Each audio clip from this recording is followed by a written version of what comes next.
So, good morning, students. We will resume our class again.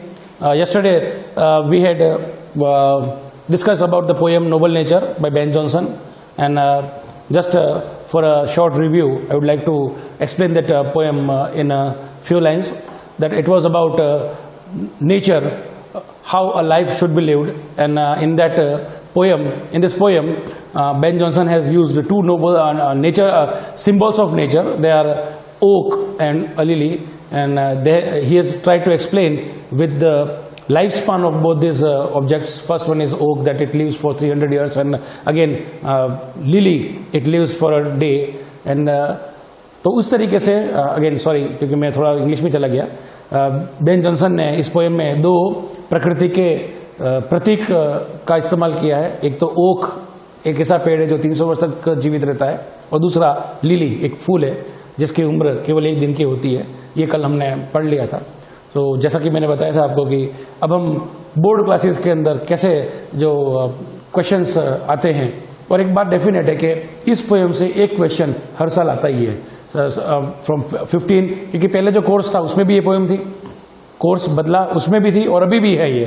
सो ये तो definite है कि 6 साल से मेरे पास जो इतना रिकॉर्ड है उसके अकॉर्डिंग तो इसमें से हर साल एक क्वेश्चन आता है. So what are the possibilities of question, कौन से ऐसे संभावित प्रश्न हैं, उसको हम आज अभी चर्चा करेंगे आज की इस क्लास के अंदर.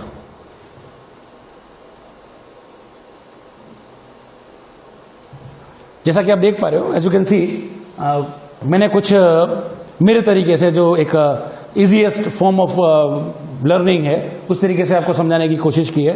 सो first I will explain, read this thing and then explain. First you can see the noble nature poem by Ben Jonson. This is the one of the most common questions कि every time it is asked who is the poet of the poem noble nature. So बहुत easy नाम है, the name is Ben Jonson, right? Now, the second line, it is two symbols of nature. Now, this is the answer of a question that was asked in 2016, I think. Question में पूछा गया था, how many symbols of nature has poet used in the poem Noble Nature? So, the very simple answer it is two symbols of nature. But again जब भी board के अंदर कोई question पूछा जाता है, अगर आपको उसका आंसर आता है और उसको आपको थोड़ा डिटेल में भी आता है, तो इट्स वेरी गुड. कहते हैं ना कि it is always good to have something more. So अगर आप इतना ही लिखते हो कि अगर क्वेश्चन पूछा गया कि कवि ने कितने प्रकृति के प्रतीक को इस्तेमाल किया, तो आप 2 लिखोगे. But again you know the name, it's very good, और इसका अच्छा इंप्रेशन आपके एग्जामिनर के ऊपर पड़ता है. And they are okay.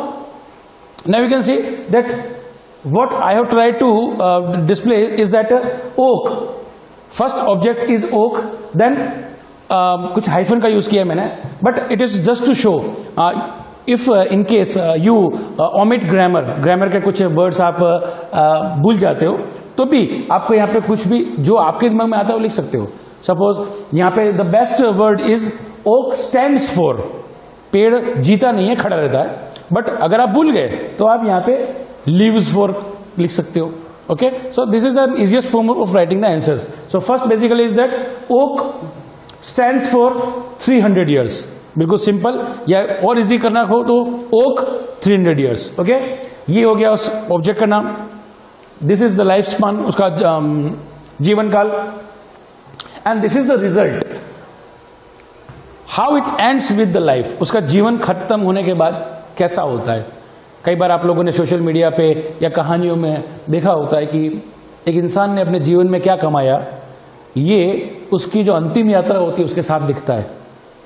एक आदमी मर जाता है तो उसकी जो शमशान घाट ले जाते हैं, उसकी जो अंतिम यात्रा होती है मोक्ष की, उसके पीछे जो काफिला चलता है वो बताता है कि इस आदमी ने, ये आदमी कैसा था.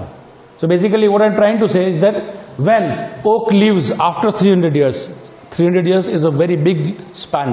300 साल इतना होता है कि almost we can say that we have seen 4 generations, 4 generation गुजर जाती है. सो 300 साल की उम्र होती है. And what is the result, it becomes dry piece of log. लकड़ी का सूखा टुकड़ा बन जाता है, किसी के काम का नहीं होता है.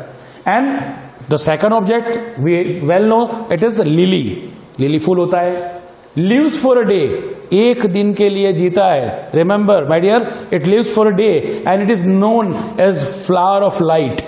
उसको फ्लावर ऑफ लाइट कहते हैं। क्यों? क्योंकि उसके अंदर एक वो तेज होता है कि वो जो एक दिन में जीते भी सबका ध्यान आकर्षित कर लेता है। गिव्स हैप्पीनेस एंड जॉय, हमको खुशी देता है। फूल को देख करके कभी किसी को गुस्सा आता है? Never. Nobody gets angry whenever he sees a flower. उसको always takes it in admiration. फूल अभी उठाओगे ना तो उसकी प्रशंसा करते हुए उठाओगे। अगर आपके हाथ में मोगरा है, अगर गुलाब है, और कोई सा भी फूल हुआ, मैं तो कह रहा हूं there are many objects of beauties in nature. आप किसी भी उसको उठाओगे, किसी भी फूल को उठाओगे, पहली प्रतिक्रिया क्या करोगे आप? You will try to smell it, उसको सूंघने की कोशिश करोगे। So this is how it goes कि फूल जो होता है उसकी प्रकृति होती है, तो it gives happiness and joy. So these are the basic answers. Again we will revise the noble nature poem by Ben Jonson. This is the answer of the question, who is the poet of the poem. Two symbols of nature, ये पूछा जाता है जब कितने object है, और always right oak and lily. अगर इनके अंदर पूछा जाता है कि what are the qualities of oak, तो आपको लिखना है the qualities of oak that it is a tree that lives for 300 years but at the end it is of no use, it becomes dry piece of log. Then अगर ये पूछा जाता है कि what are the qualities of lily, तो आपको ये definitely लिखना है it lives for a day, it is a flower of light and it gives happiness and joy. Okay, so this was the basic question. अब now what is the theme of the poem, ये भी question आता है कि poem का theme क्या है, what the poet wants to provide the message in this poem. So that message is that हमको ये लिखना है। देखिए समझिएगा इसको। देखिए ये लॉन्ग लाइफ वाला जो है, ये मैंने जो बताया गया है, दैट इज फॉर ओक। इसको आपको इससे जोड़ना है।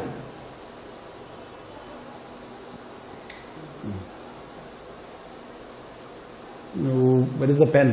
This is the pen. As you can see, that is related with long life. Oak lives for 300 years and it becomes dry piece of log. अब ये क्या आ रहा है कि long life with no noble deeds. अगर आपने जीवन में कोई अच्छे काम नहीं किए हैं, जीवन कितना ही लंबा जी लिया, is of no use, वो किसी काम का नहीं है। And then we compare with the second one, that is lily with short life. Short life with noble deeds. अगर आपका जीवन छोटा है, जैसे मैंने in my previous example previous class I give the example of Swami Vivekananda. जीवन काल कितना छोटा था, लेकिन अपने जीवन काल में कितना नाम कर करके गए कि आज भी अगर if you find the top 100 celebrities of the all over the all time of the world, then you will find definitely that there is the name of him. So ये उनके क्यों हुआ? Because of his noble deeds, अच्छे काम किए। Then heroic actions, ऐसे कितने ही सारे we find the martyrs in our war. Bharat में ऐसे कितने सारे शहीद हुए जिनको परमवीर चक्र मिले हैं। उनमें से अगर किसी का नाम है तो first one was major Somnath Sharma. अगर देखें गूगल करेंगे तो you will find that he was a very captain Vikram Batra. ऐसे कई सारे नाम है। They are remembered for their heroic actions and virtual deeds, के वास्तविकता में आकर के लोग काम करते हैं। अभी हमने कोरोना काल में देखा कि लोग किसी को कुछ बांट रहे हैं, तो बांटने की से ज्यादा तो उनका ज्यादा इंटरेस्ट होता है कि फोटो खिंचाने में होता है। तो this are not virtual deeds. Virtual deeds क्या होता है कि इंसान काम करता है, पता भी नहीं होता काम कौन कर रहा है। So this are the end is remembered by all, तो इन सबको लोग याद रखते हैं। ठीक है, तो आज हमने कुछ जो बोर्ड के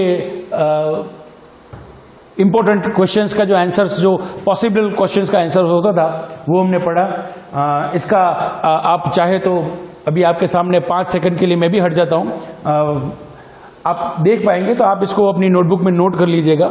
सो this thing is very important, क्योंकि केवल 10 लाइन्स की ये पोएम है, but again it will give you minimum 2 marks in board question. Okay, so इसको आप नोट कर लीजिएगा and try to revise it, remember it. Video जब भी वापस आएगा आप देखिएगा। Okay, so hopefully you have learned what I have taught. और अगली क्लास अब जब भी होगी we will go with the boys song, इसके बाद की जो पोएम है। Okay, thank you.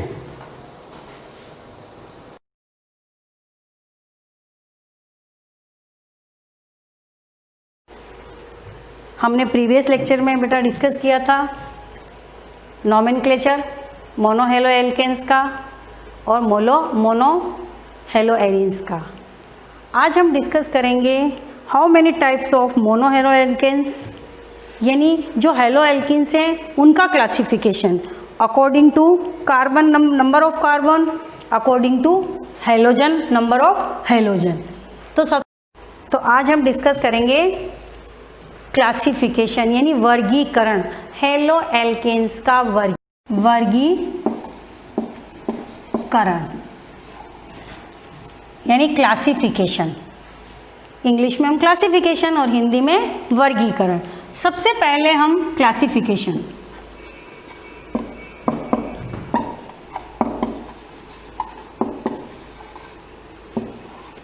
सबसे पहले हम पढ़ेंगे एल्केन्स का वर्गीकरण। हेलो एरीन्स टॉपिक हम बाद में लेंगे क्योंकि उनकी प्रिपरेशन मेथड और सब अलग है। तो सबसे पहले हम सेचुरेटेड हाइड्रोकार्बन, ये हम डिस्कस कर चुके हैं 11th में। सेचुरेटेड यानी कि जिस कार्बन और हाइड्रोजन से जो बने होते हैं उनको हम हाइड्रोकार्बन्स कहते हैं, और जिनमें कार्बन की चारों जो वैलेंसी हैं या संयोजकता हैं वो सिंगल बॉन्ड से सेटिस्फाइड होती हैं, उनको हम क्या बोलते हैं?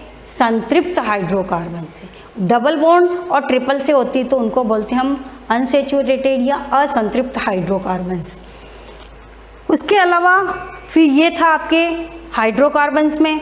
फिर था एरोमेटिक में, तो एरोमेटिक में बेंजीन और बेंजीन के सारे डेरिवेटिव्स आते हैं। तो आज हम सेचुरेटेड एल्केन्स में हेलोजन डेरिवेटिव्स का क्लासिफिकेशन पढ़ेंगे। फर्स्ट है according to halogen, according to number of halogen. सबसे पहले हैं मोनो हेलो एल्केन्स, ये हम पहले भी डिस्कस कर चुके हैं। Mono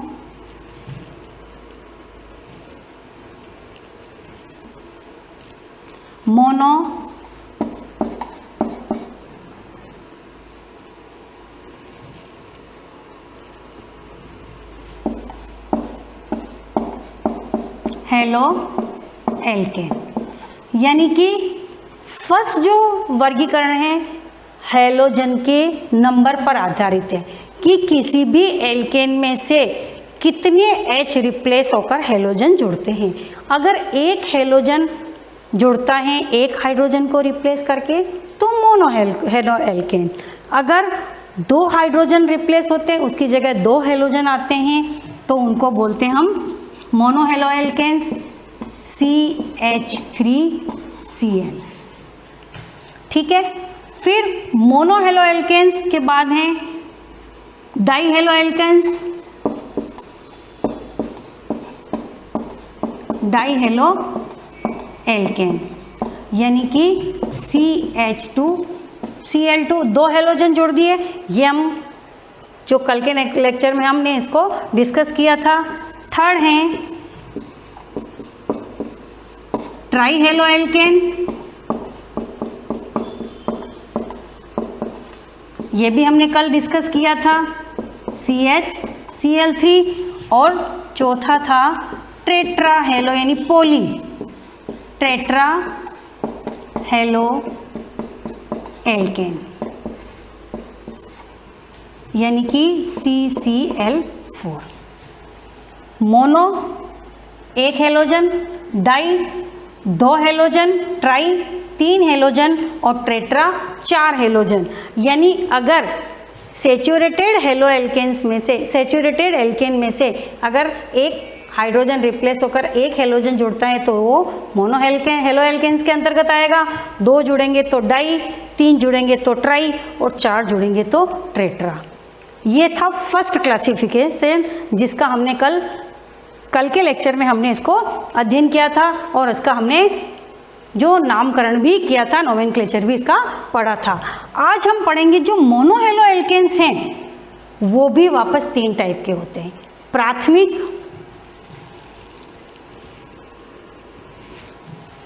second, mono halo alkanes, types of mono halo alkanes या मोनो हेलो एल्केन्स का वर्गीकरण। Mono halo alkene,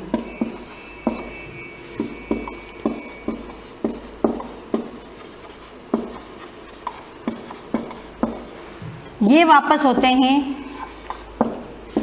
three types के, primary, secondary and tertiary. Mono halo alkanes जिसमें हेल्केन में केवल एक ही हेलोजन हाइड्रोजन से रिप्लेस होता है, वो वापस 3 टाइप्स के होते हैं, प्राइमरी, सेकेंडरी एंड टर्शरी। अब हम प्राइमरी किसे कहते हैं ये भी मैंने आपको कल के लेक्चर में बताया।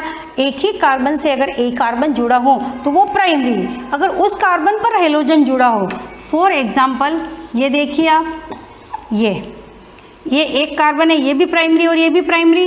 अगर यहाँ पे भी हेलोजन जोड़ूंगी तो भी प्राइमरी में आएंगे और यहाँ पे भी जोड़ूंगी तो भी प्राइमरी में भी आएंगे। ये हैं प्राइमरी मोनो हेलो एल्केन, यानी प्राथमिक मोनो हेलो एल्केन, प्राइमरी एक ही कार्बन से ये प्राइमरी। सेकेंडरी, अगर एल्केन में हाइड्रोजन को रिप्लेस करके जो हेलोजन जुड़ता है वो सेकेंडरी कार्बन पे जुड़ता है। ये फर्स्ट कार्बन, ये प्राइमरी कार्बन है, ये भी प्राइमरी कार्बन है और ये क्या है, सेकेंडरी। अगर इस कार्बन से हाइड्रोजन रिप्लेस होकर उसकी जगह हेलोजन आ जाए तो उसको हम कहते हैं secondary. Secondary mono halo alkane, mono मतलब केवल एक ही हेलोजन। तो types of mono halo alkanes में प्राइमरी, सेकेंडरी। अब हम पढ़ेंगे टर्शरी।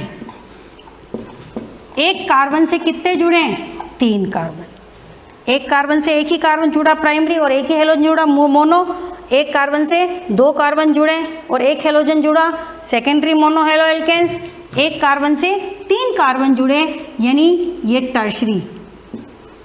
ये प्राइमरी, ये प्राइमरी और ये प्राइमरी। और एक कार्बन से कितने जुड़े हुए हैं, 3 कार्बन जुड़े हुए हैं, तो ये क्या हो गया, टर्शरी। अगर इससे हेलोजन जुड़ता है तो वो होते हैं टर्शरी।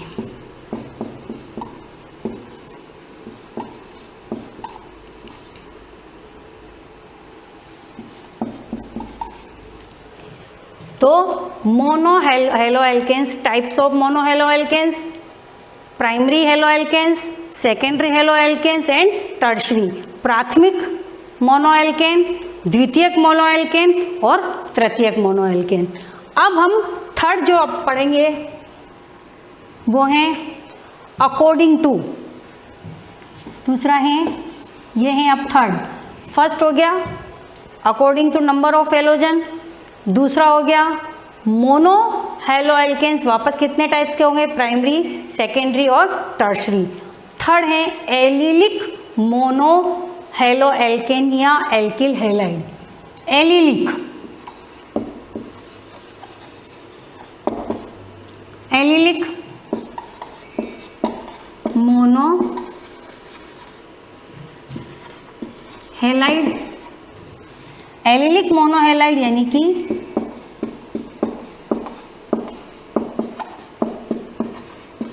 मोनोहेलाइड, एलिलिक मोनोहेलाइड। एलिलिक मोनोहेलाइड में जो कार्बन होता है वो उससे जो हाइड्रोजन जुड़ा होता है वो sp3 से जुड़ा होता है। ये हम संकरण यानी हाइब्रिडाइजेशन 11th में पढ़ चुके हैं। हाइब्रिडाइजेशन 4 टाइप के होते हैं, वैसे तो ज़्यादा टाइप के होते हैं लेकिन आपके कोर्स में 3 टाइप के थे, sp3, sp2 एंड sp। एक ही कार्बन से ये बताया था कि सारे अगर कार्बन में सिंगल बॉन्ड से अगर वैलेंसी सेटिस्फाइड होती है तो वो sp3 हाइब्रिड होता है। अगर वैलेंसी डबल बॉन्ड से सेटिस्फाइड होती हैं तो sp2 होता है। और अगर वैलेंसी कार्बन की ट्रिपल बॉन्ड से सेटिस्फाई होती हैं तो वो क्या होता है, कार्बन sp हाइब्रिड होता है। ये आप एक बार और देख लीजिए। अगर कार्बन की चारों संयोजकताएं एकल बंध से संतुष्ट होती हैं, सिंगल बॉन्ड से सेटिस्फाइड होती हैं तो वो कार्बन sp3। अगर कार्बन की जो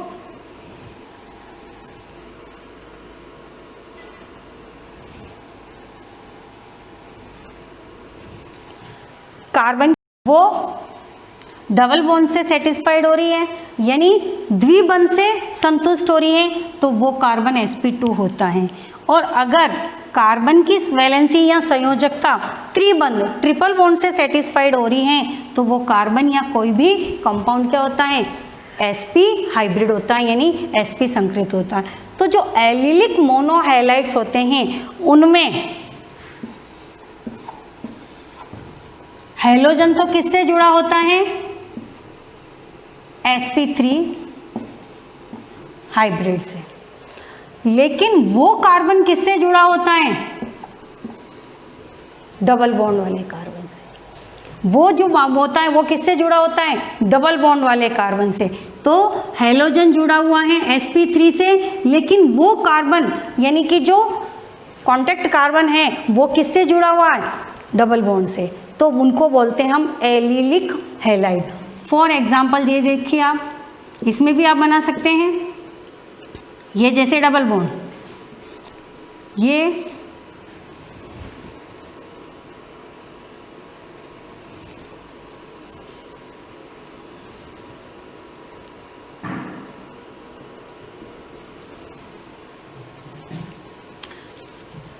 एलिलिक मोनोहैलाइड्स में कार्बन किससे जुड़ा हुआ, sp3 हाइब्रिड से, और वो जो कार्बन होता है वो किससे जुड़ा होता है, डबल बॉन्ड से। For example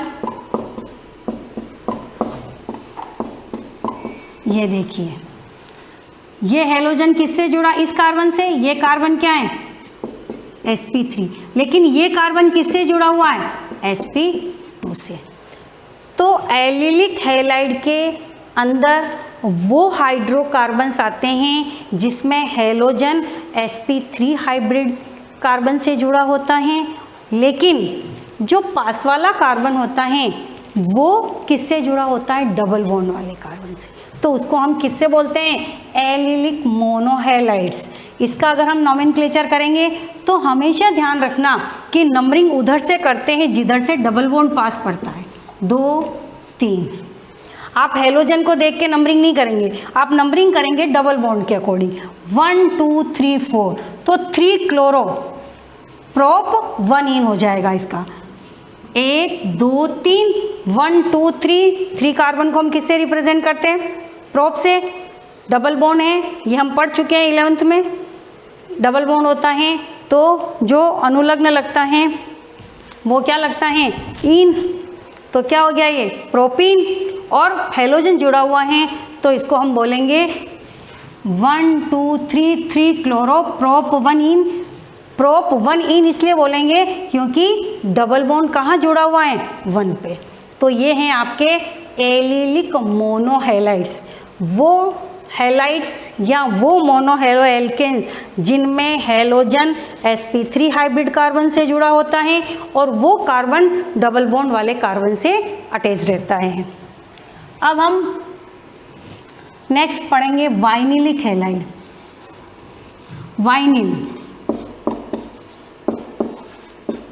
vinylic halide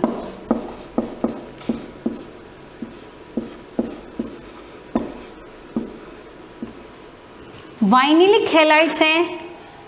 vinyl का मतलब होता है कि 2 कार्बन हो और डबल बॉन्ड हो तो हम वाइनिल शब्द का यूज़ करते हैं। 3 कार्बन हो और 1 डबल बॉन्ड हो तो हम एक्रिल शब्द का यूज़ करते हैं।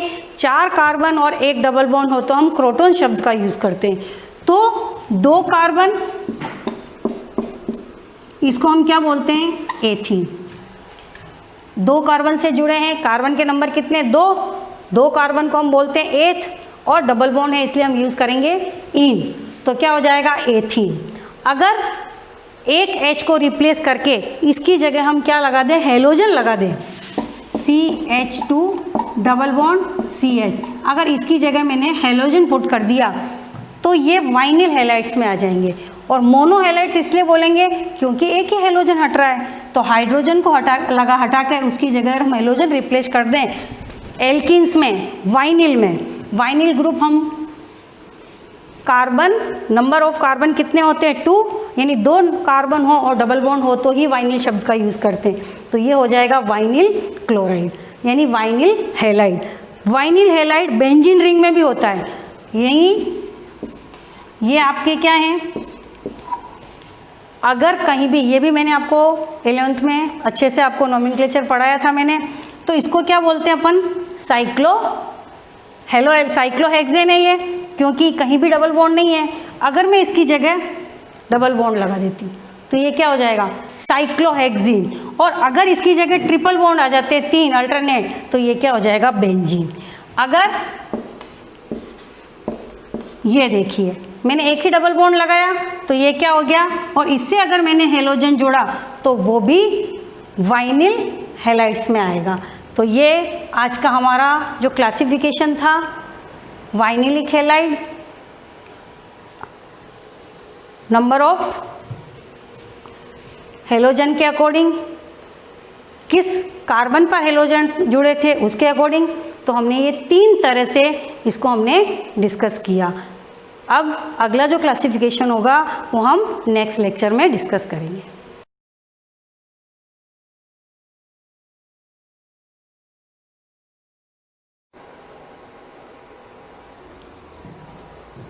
Welcome students, good morning to everyone.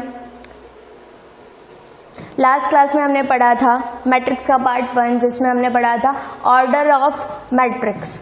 अब नेक्स्ट जो हम इसमें पढ़ेंगे वो रहेगा आपका टाइप ऑफ मैट्रिक्स। जो मैट्रिक्सेस होती है वो कितने टाइप की होती है।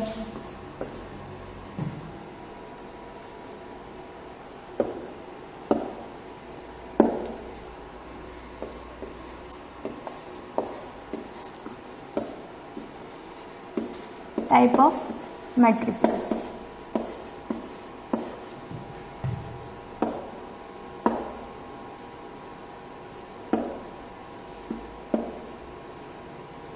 फर्स्ट आता है आपका टाइप ऑफ मैट्रिक्स में, फर्स्ट इज रो मैट्रिक्स। अब रो मैट्रिक्स क्या होती है?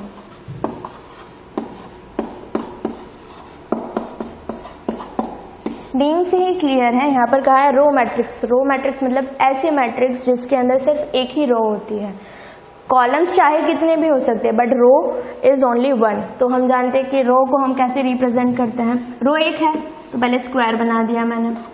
अब इसमें कॉलम्स कितने भी हो सकते हैं, लाइक मैंने फर्स्टली 1 2 3 एंड 4। ये एक ऐसी मैट्रिक्स है जिसके अंदर सिर्फ एक ही रो है और नंबर ऑफ कॉलम्स 1 2 3 एंड 4 है। तो एक ऐसी मैट्रिक्स जिसके अंदर नंबर ऑफ कॉलम्स, जिसको आप आई से रिप्रेजेंट करते हैं, दैट इज इक्वल टू 1। तो वो मैट्रिक्स जो होगी आपकी रो मैट्रिक्स होगी, यानी कि number of matrix, number of रोज अगर किसी मैट्रिक्स में 1 है तो हम उसको कहेंगे row matrix. Number of columns चाहे कितने भी हो सकते हैं, 1 2 3 एंड 4 5 कितना भी। तो ये एग्जाम्पल हो गया रो मैट्रिक्स का। अगेन नेक्स्ट हम बात करते हैं कॉलम मैट्रिक्स।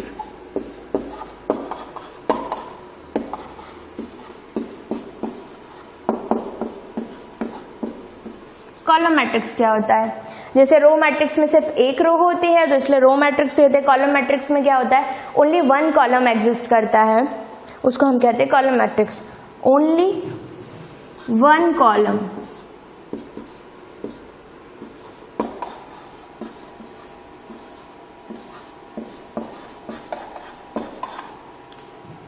एक ऐसी मैट्रिक्स जिसमें सिर्फ एक ही कॉलम हो, रोज चाहे तो कितनी भी हो सकती है, उनको हम कहते हैं कॉलम मैट्रिक्स। इसका एक एग्जांपल मैं यहाँ पर ले रही हूँ।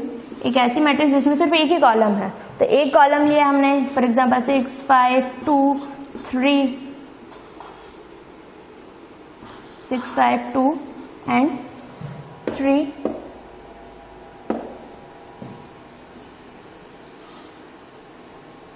ओके,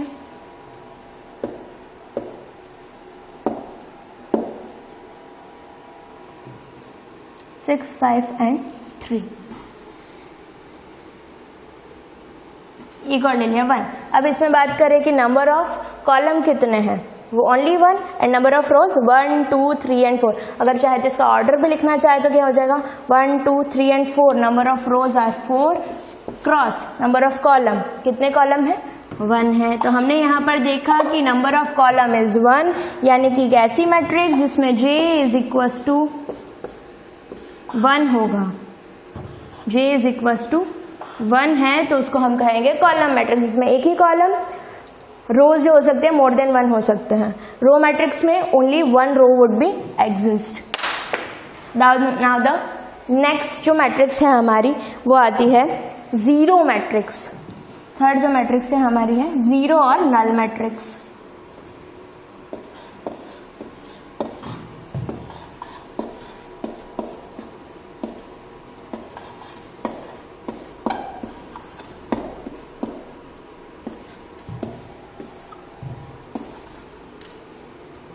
इसको हिंदी में शून्य अवयव भी कहते हैं।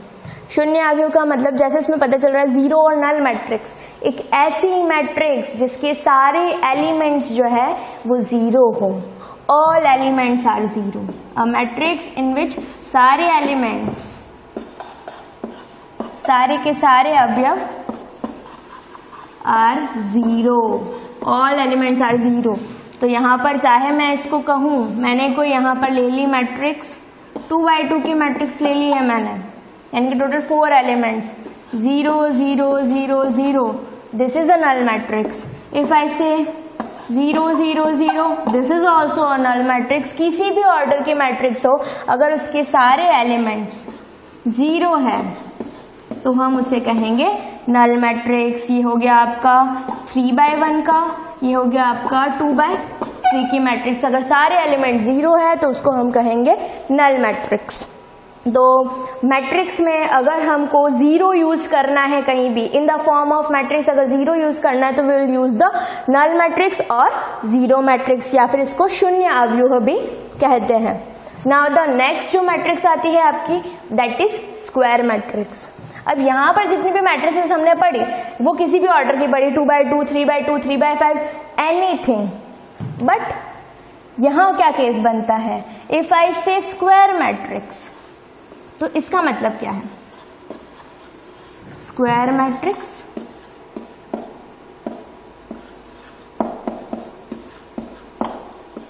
स्क्वायर मैट्रिक्स का मतलब होता है एक ऐसी मैट्रिक्स। स्क्वायर की डेफिनेशन क्या होती है? Whenever we talk about shapes, shapes में क्या होता है? स्क्वायर का मतलब whenever the all sides of that rectangular are equal, that's called square. Similarly यहाँ पर भी होगा। स्क्वायर मैट्रिक्स का मतलब अगर नंबर ऑफ रोज आपकी इक्वल होगी, that is equal to number of columns, that's called square matrix. यानी कि if I is equal to J है तो उसको हम कहेंगे square matrix. For example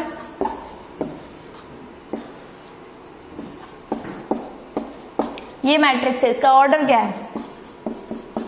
2x2, number of rows equal to number of columns.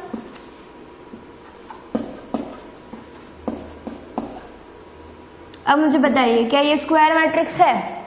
जब हम इसका ऑर्डर चेक करते तो क्या आता है? टोटल नंबर ऑफ रोज कितनी है? 1 and 2। Total number of columns 1 2 3। 2x3 number of rows is not equal to number of columns, that's why it's not a square matrix, it is a rectangular कह सकते हैं, या फिर कोई भी मैट्रिक्स रेक्टेंगुलर मैट्रिक्स कह सकते हैं। बट स्क्वायर मैट्रिक्स तो ये नहीं है। स्क्वायर मैट्रिक्स नहीं होगा। तो स्क्वायर मैट्रिक्स होने के लिए क्या चाहिए? Number of rows equal to number of columns. तो ये मैट्रिक्स मैंने ली है।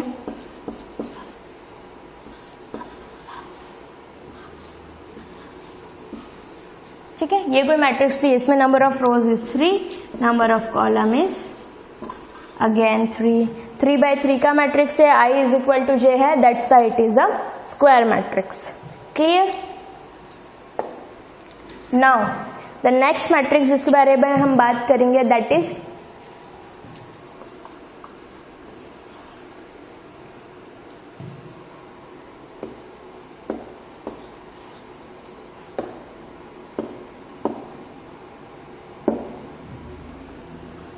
Diagonal matrix.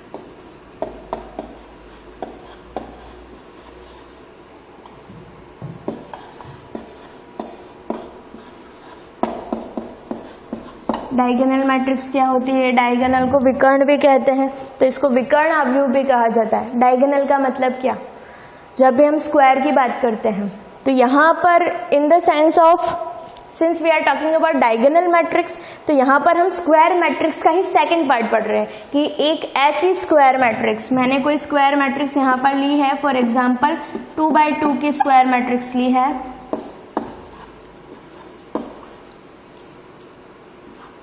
2x2 की, it is a square matrix. और इस मैट्रिक्स को डायगोनल मैट्रिक्स कब कहेंगे, जब इसके अंदर इसका जो डायगोनल, फर्स्ट चेक करो डायगोनल होता क्या है। तो अगर देखा जाए किसी स्क्वायर के लिए डायगोनल क्या होता है, इसकी कोई भी दो कॉर्नर को मिलाने वाली line, this should be diagonal. लेकिन मैट्रिक्स में इसका टेक्स्ट थोड़ा सा अलग होता है, यहाँ पर मिल तो जाएगा बट चीज क्या होती है, यहाँ पर इसके अकॉर्डिंग क्या होना चाहिए, ये मैट्रिक्स ये डायगोनल बनना चाहिए, ये प्रिंसिपल डायगोनल होना चाहिए, दिखने में ये पता चल जाएगा। अदरवाइज कैसे पता चलेगा, अगर मैं इसको लोकेशन वाइज लिखूं, A11, A12, A21 and A22, okay. तो यहाँ पर हमने कहा कि that are the diagonal elements, क्योंकि ये डायगोनल के कॉर्नर्स का काम कर रहे हैं, तो A11 is the diagonal element and A22 is the diagonal element. अब उसके अकॉर्डिंग क्या ऐसा भी होना चाहिए A21 एंड A11? नहीं, मैट्रिक्स में डायगोनल एलिमेंट्स का मतलब होता है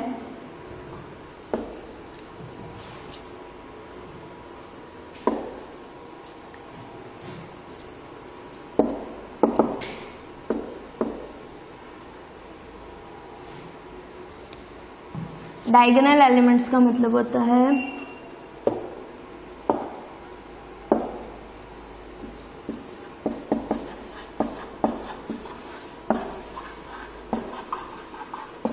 एलिमेंट्स का मतलब होता है I is equal to J।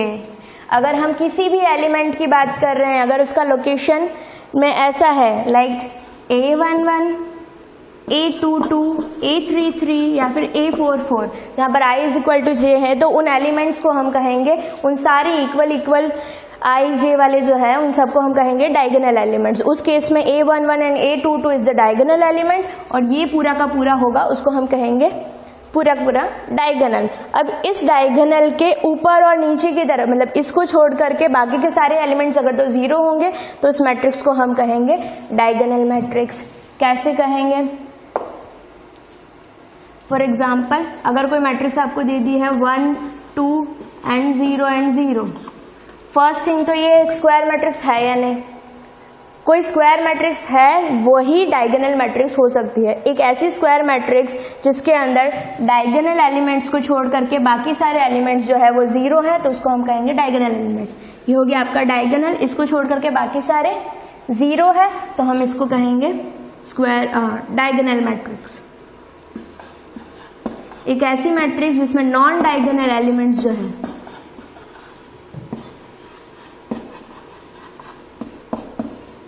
Are zero, non diagonal मतलब इस डायगोनल को छोड़ करके बाकी सारे अगर जीरो है तो उसको हम कहेंगे डायगोनल मैट्रिक्स। दूसरा एग्जांपल इसका हो सकता है 3x3 का,